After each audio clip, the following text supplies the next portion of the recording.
அனைவருக்கும் வணக்கம். நான் உங்கள் அச்சய இலக்கண பദ്ധதி ஜோதிட ஆராய்ச்சியாளர் எஸ் புதுவுடைமூர்த்தி. இன்றைக்கி நம்ம கூட இணைந்திருக்கிறது யார் அப்படின்னா சத்யநாராயணன், அச்சய இலக்கண பദ്ധதி ஜோதிடர்.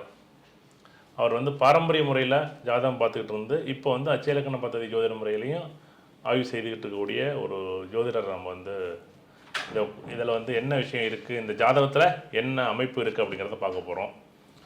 இப்போ இந்த ஜாதகத்தில் 2009 ஒரு திருமண வாழ்க்கை நடந்திருக்கு அப்படிங்கிற நிகழ்வு தெரியும். நிகழ்வு தெரிஞ்சு போச்சு. இந்த நிகழ்வுகளை இந்த ஜாதகத்தோடு பொருத்தி பார்க்கணும் அப்படிங்கிறது தான் இந்த ஜாதகத்தோட ஆய்வு.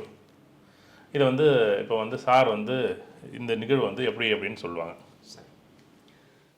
இப்போ நம்ம பாரம்பரிய முறையில் பார்த்திங்கன்னா இவருடைய லக்னம், ஜென்ம லக்னம் பார்த்திங்கன்னா விருச்சக லக்னம்.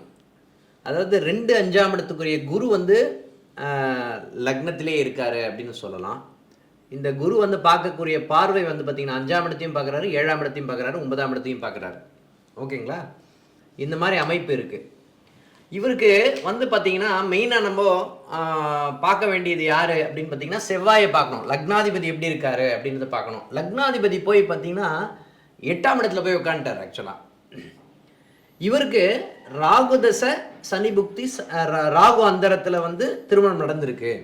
எந்த டைமில் பார்த்திங்கன்னா 29/11/2009 திருமணம் நடந்திருக்கு அப்படின்னு நம்ம சொல்லலாம். ராகு பார்த்திங்கன்னா இந்த விருச்சக லக்னத்துக்கு ராகு அதுவும் 8ஆம் இடத்துல ராகு ஒரு நல்ல விஷயத்த பண்ண மாட்டார் அப்படின்னு தான் நம்ம சொல்லணும். ரீசன் என்ன அப்படின்னு பார்த்திங்கன்னா அவர் இருக்கிற இடம் 8ஆம் இடத்துல உட்காந்துருக்காரு. ஒன்று, அதை விருச்சக லக்னத்துக்கு ராகு அந்தளவுக்கு ஃபேவரபுளான பண்ண மாட்டாருன்னு தான் நம்ம சொல்லணும். இந்த ராகு 8ஆம் இடத்துல உட்காந்துருக்காரு. லக்னாதிபதியும் போய் செவ்வாயும் 8ஆம் இடத்துல உட்காந்துருக்காரு.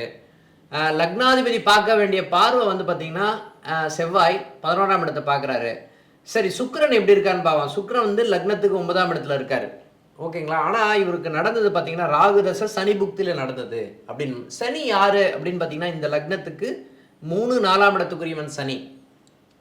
ஆனால் சனி ஃபேவரபுளாக இருக்காரா அப்படின்னு பார்க்குறான். அவர் பார்வை பார்த்திங்கன்னா 7ஆம் பார்வையாக லக்னத்துக்கு 6ஆம் இடத்தை பார்க்குறாரு.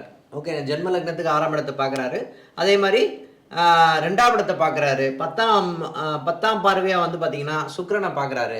இதுதான் நம்ம சொல்ல முடியும். ஆனால் எக்ஸாக்டாக ராகு தசை சனி புக்தியில் இந்த சனி பார்த்திங்கன்னா லக்னத்துக்கு 12ஆம் இடத்துல இருக்கார். நம்ம பார்க்க வேண்டியது, அதாவது அந்த தசாநாதன் சொல்லப்படுகின்ற ராகுவும் 8ஆம் இடத்துல, அந்த புத்திநாதன் சொல்லுகிற அந்த சனியும் 12ஆம் இடத்துல இருக்காரு. ஆனால் அவருக்கு திருமணம் நடந்திருக்கு அப்படின்றது தான் இதில் உண்மை. ஆக்சுவலாக இது பாரம்பரியத்தில் பார்க்கும்போது அந்தளவுக்கு கிளியராக இருக்கா அப்படின்னு பார்த்தீங்கன்னா, ஏன்னா ஒரு தசாபுக்தியும் நம்ம எடுத்து பார்க்கும்போது, ஏன்னா இது அந்தரமும் பார்த்தீங்கன்னா ராகு அந்தரம்னு வருது.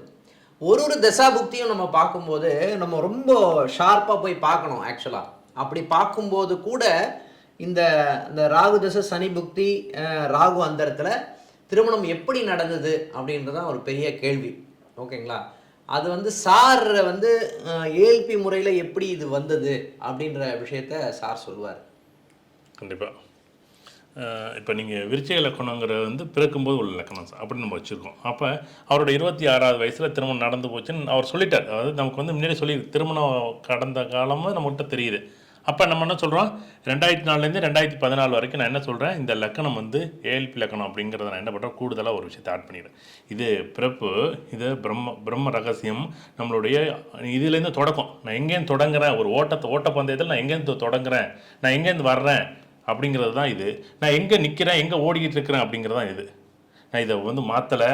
இதை நான் பண்ணுறேன். இதுலேருந்து நான் ஒரு லிங்க் என்ன பண்ணுறேன், இந்த எடுத்துக்கிட்டு 2004 2014 ஏஎல்பி லக்கணம், கும்ப லக்கணம், சனி 9ல், அடுத்தது 7ஆம் அதிபதி சூரியன் 5ல், எதிர்பாராத திடீர் திருமணம் நடந்து போச்சு. அடுத்தது ராகுவோட இந்த சதய நட்சத்திரம். இப்போ சதயம் 3 போனால் திருமணம் நடக்குமா? ஏஎல்பி படிக்க கண்டிப்பாக தெரியும். சதயம் 1, சதயம் 2, சதயம் 3, எதிர்பாராத திடீர் திருமணம். 5ல் ராகு எதிர்பாராத திடீர் யோகத்தை கொடுத்துருக்கு. வேறு ஒன்றுமே இல்லை சார். அவ்வளோ 2 விஷயம். சதய நட்சத்திரம் 3ஆம் பாதத்தில் திருமணம் நடக்கும். ராகு 5ல் இருக்குது, திடீர் திருமணம். தெரிஞ்ச இடத்துல திருமணம், சொந்தத்தில் திருமணம், முடிஞ்சு போச்சு. இதை விட நம்ம தசாபதியும் நம்ம இதில் ஆட் பண்ணுறோன்னா ஆட் பண்ணிக்கலாம். நம்ம தசாபுத்தியை நம்ம வந்து எல்லாத்துக்கும் நம்ம பார்க்கணும் அப்படின்னு கிடையாது. சப்போஸ் ஏஎல்பிலே நமக்கு அந்த பலன் கிடைக்கிறத விட்டு நம்ம தசாபுத்தி ஒன்றும் இல்லை. இப்போ தசாபுத்திக்கு நீங்கள் சொல்லுங்கள் அப்படின்னா ஏஎல்பி லக்னம் கும்பத்துக்கு எங்கேருந்து ராகு எங்கே இருக்குது 5லேருந்து திடீர் திருமணத்தை பண்ணி வைக்கிறாரு, காதல் திருமணத்தை பண்ணி வைக்கிறாரு, எதிர்பாராத திடீர் திருமண வாழ்க்கையை அமைச்சு கொடுக்குறாரு. அதான் 7ஆம் அதிபதி 5இல் சூரியன் சம்மந்தப்பட்டால் எதிர்பாராத காதல் பயப்படக்கூடிய திருமண வாழ்க்கை. அதேமாரி புத்தி பார்த்திங்கன்னா 5 கூடிய ராகு 9 இந்த ஜாதி 7, 8, 9லேருந்து சனி புத்தி நடக்கிறாரு. ராகு அந்த மறுபடியும் 5லேருந்து அந்த அந்தரத்தை நடத்துகிறாரு. எதிர்பாராத திடீர் திருமண வாழ்க்கையை அமைச்சு கொடுக்குறாரு. வேறு ஒன்றுமே சொல்லல சார். இந்த இருக்கக்கூடிய இதுலேருந்து ஒரு லிங்க் இங்கேருந்து ஒரு லிங்க் என்ன பண்ணுறோம், இதை வந்துடும். நான் வேறு ஒன்றும் இந்த லக்கணத்தை நகரத்தில் லக்கணத்தை எதுவுமே பண்ணல. லக்கணம் அப்படியே தான் இருக்குது, அங்கேயே தான் இருக்குது. நான் லக்கணத்தை நகர்த்திட்டுங்க லக்கணமே இல்லைன்னு நான் சொல்ல.